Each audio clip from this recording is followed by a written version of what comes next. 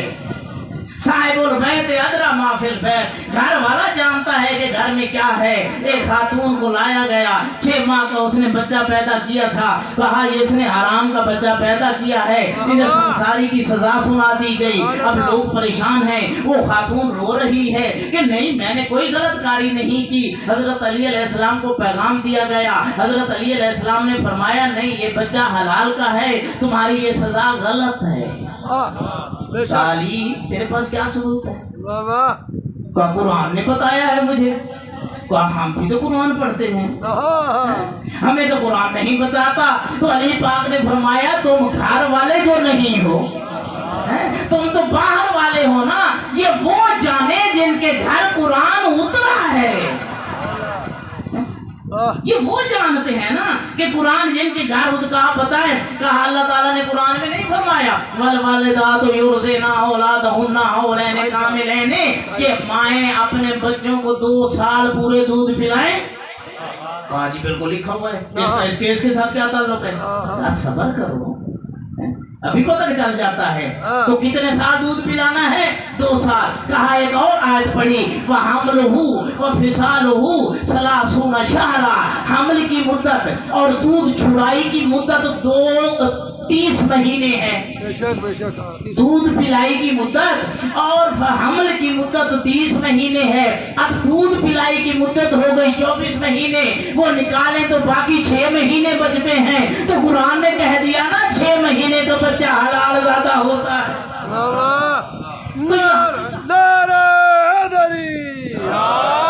تو کیوں نہ پھر کہنے والے کہتے لولا علی لہلک فلاں، اگر علی نہ ہوتے تو ہلاک ہو گئے.